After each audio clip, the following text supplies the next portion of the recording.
Hey guys, I see Alexander here again, and I know it's been about 6 months since I did a video. What can I say? Life gets busy, and obviously if you subscribe to my channel, you already know I'm a single dad, so I don't have a lot of time, or as much time as I used to before I had a kid, to be producing videos, which is unfortunate because I actually really like doing this, and I like seeing the comments people put up. So anyways, first and foremost, thanks so much for supporting my channel. Thanks so much for viewing, taking a look at the videos I have posted to this point. And yeah, I know since my last video, I decided I went clean shaven. I got tired of trimming it. So, well, I'll probably go clean shaven for a while, and you'll probably see the goatee make another appearance probably before the next big game I attend. Anyways, that's actually a good segue into the fact this video is actually going to be a quick in review of Canadian Carnage 2, another Viper Paintball Productions event. So let's get started. So as same as last year, it was a 1.5 day event. It was Pump and Pistol on Friday night, once again generously sponsored by Pinnacle Paintball and Dave Tyler. So, hats off to you, Dave. You're awesome. Thanks for hooking me with my 550 pack too. I'll review that in another video. So you'll be seeing that. There's been some other very, very nice sponsors for this event as well.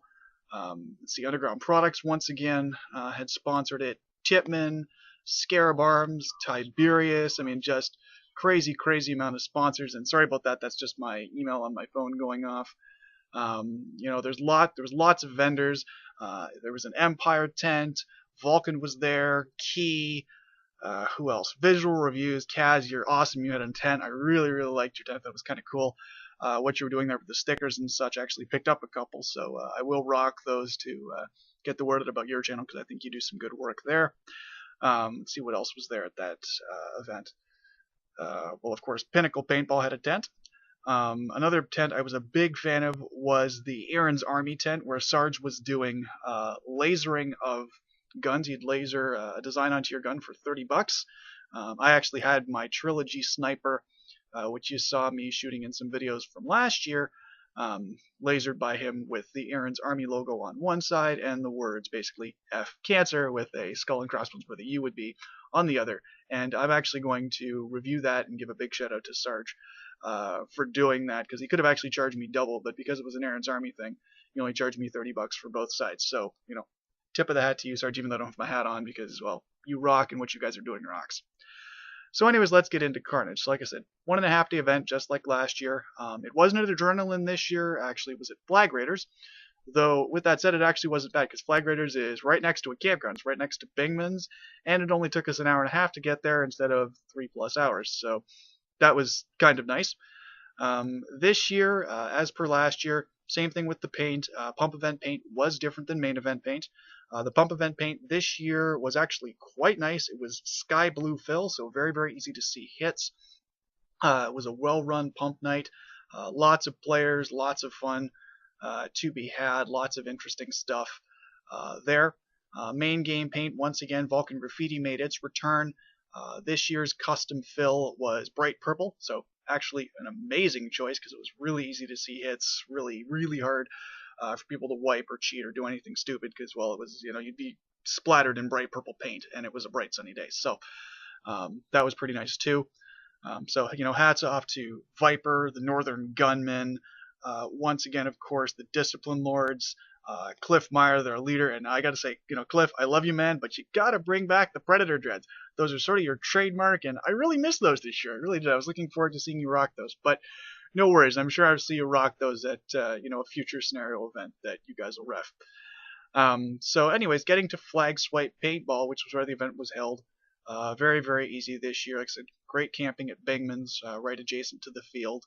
And it was a lot different than Adrenaline. Adrenaline paintball in Melbourne is a very, very flat field. There's a lot of wooded areas there. And, well, the woods covers probably half the field. There's a tack town. There's some other things. And in contrast to Flagswipe, well, Flagswipe is a totally different animal. Flagswipe has very little forest. It is mostly an open field with a gigantic ridge in the center, very, very hilly terrain. And essentially, the way they've got it laid out is they have basically a church building. It's a 2-story church, complete with a steeple and everything else, which is a lot of fun to play. We actually played Defend the Church and a few other scenarios during the pump night, and then it became a major point of contention during the main game. Then they've got, like I said, a massive ridge where you've got another sort of attack town on top of the ridge, as well as a large PT boat, which is sort of on top of the ridge at the very center. And whatever team controls that ridge pretty much can control the game's pace. And they can rain paint down on not only the church, but also the small, basically little shanty town at the bottom. The trail that runs across the bottom of the ridge is basically wide open with a few bunkers here and there. And then there's a bunch of little sort of sand dunes or berms on the right side tape leading up the one side of the ridge that if you can take those, well, you can push up to the ridge, but it is very difficult. So just to give you a bit of a review of how the field itself was laid out. So getting on to Carnage, for the generals this year, we had Sean Scott, the director of awesomeness. That's actually his job title at CPX Paintball in Chicago. He came up and he generaled the red side, the Canadian side once again. So thank you very much, Scott, for generaling us. I know you haven't had a lot of experience generaling when it comes to Canadian big games. I know you're big in the Viper events world, so you have been generaling Viper events before. So hats off to you for coming up and generaling. Also, once again, hats off to Mike for reprising his role and generaling Team Blue, which is pretty much the American side, if you will, for Bacon Brawl, which was the theme of this game. The Americans have come up, tried to steal our bacon, and we went, well, screw you, we're going to send you back packing below the 49th. So, well, it was a lot of fun. There was a lot of great gameplay on both sides. The Discipline Lords ran a very tight ship, which I was quite impressed with. In fact, there were accusations of people shooting hot, so they actually made it that you were chronoing even when you were stepping on or off the field with radar chrones, which to me it was a bit of an annoyance at first because my gun is very consistent, doesn't vary, it's plus or minus 3 basically with a good bore match or slight underbore. But I can see the rationale behind it. So hats off to Cliff Meyer and the Discipline Lords for really getting on top of the safety aspect. The only sort of downside to this event, there was some things that went on at the very end of the event. For example, one member of Mike's team was found to be shooting frozen paint. Another member was found to be shooting an airsoft gun at extremely high velocity. Actually did cut a few of our team quite badly. And there were accusations of one of Mike's team members shooting small marbles, which, if it had actually hit somebody in the head, could have been the cause of a fatality at a Viper event. Thankfully, nobody was actually hit by them. But the fact that they were being fired is sort of a, it's going to overshadow Canadian Carnage, and I do feel pretty bad for Viper and, the other organizers and the promoters from Underground Products and such having to deal with that overshadowing what was otherwise one of the most probably amazing scenario events I've ever attended, and I've attended quite a few. But you know what? Hats off personally. Like I said, Viper. I've got you on Facebook, man. I talk to you a lot, and thank you personally for not only addressing my concerns, but coming back to me when I was sitting in my pit and saying, this is what went on, and not just making a general announcement, but personally contacting me about my concern. I really appreciate that. So.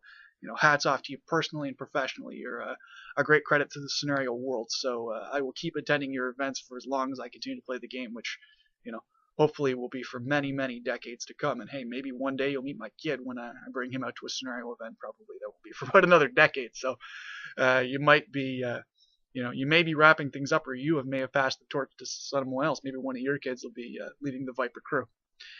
But yeah, it was, all around great events. And, while I'm here, I'd also like to acknowledge a particular team that I was very impressed with was the Mixed Nuts Paintball team. Had a few members. They play out of Soldiers of Fortune up in Hamilton. I'd like to acknowledge Joe Shovaggi and his kids, Katina Shovaggi and Zach Brown. They all came up. Like I said, they were playing as the Mixed Nuts team. Joe is under the name Toybox on MCB. Katina, she runs with the code name Squeaker because, well, if you shoot the building she's in, she goes eep. So she got that nickname. And Zach Brown, great kid. He runs under the code name Ace. And, I'd like to acknowledge not only their play style, but just, their spirit and how they would continue to keep playing and keep going when, it really got tough, really got down. I'd also like to personally acknowledge Squeaker. I mean, she really had a good game. She got striped up pretty hard by a couple of guys on Mike's team. And much to her credit, I mean, she came back to where we were sort of staging. We had the easy up. They were staging off a picnic table. We were sharing Gatorade and food all day, and swapping stories, and just generally just chilling out, having a good time together. And she came back, and she'd gotten striped up pretty hard, like I said, and she was crying, and much to her credit, she sucked it up, took a little break, and then she got right back in the thick of it. She was in fact running with the Blues Crew most of the day, so hats off to her. I mean, Squeaker, you're a good kid. Your dad was telling me on Facebook how proud he is of you and how you played. So keep playing, and I hope that what I told you, that this big game, even though it had some things that happened, is not representative of all big games, and the actions of some people on Mike's team is not representative of all players either. So, take that as it were. Also, much to Katina's credit, the Blues Crew, in recognition of her play, did award her a full players package. They gave her a little backpack with Blues Crew, Blues Crew Frisbee, Blues Crew beer cozy, which I've got one too. They're great. I got a Frisbee as well. I got won that at the prize giveaway along with an Eclipse backpack.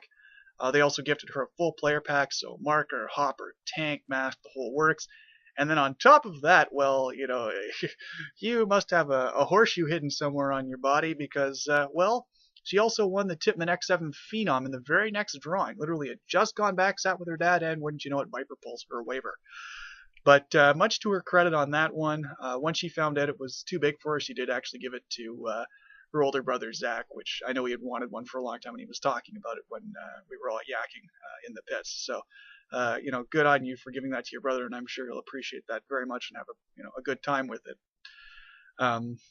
So personally, I wanted to acknowledge her and her play. Also like to acknowledge Toybox and Ace. The two of them are absolutely great. Toybox, I gotta say, thanks for letting me try one of your homemade burritos. Things are amazing. You really should sell those. You'd make a mint, man. You'd probably make enough to pay for most of your paint and entrance for a big game by doing that. So go for it, man. I'm not really sure what else there is to say. Just some quick shoutouts. Shoutouts to Kaz, Short Bus, Murph, the entire Northern Gunman crew. You guys pulled out all the stops once again. Shoutouts to Mike and Sean for coming up and generaling. Shouts out to the Discipline Lords for reffing the whole deal. Shouts out to Sarge for doing my lasering for me. I'll be doing a review on that. There is some high-res pics on my Facebook page, so if you got me on Facebook, hit me up. Shouts out to, all the various sponsors, so Underground Products, Titman, Scarab Arms, Tiberius. Very, very generous with the prize packages there. And, like I said, other than a few little snafus at the end of the day, absolutely great event and well run. And, well, I guess that's all I have to say in review, is just another great event run by, Carrie Viper Rosenberry. So I guess all I can say for now, guys, is peace out, goggles on, guns up, barrel socks off, and balls out, okay? Peace.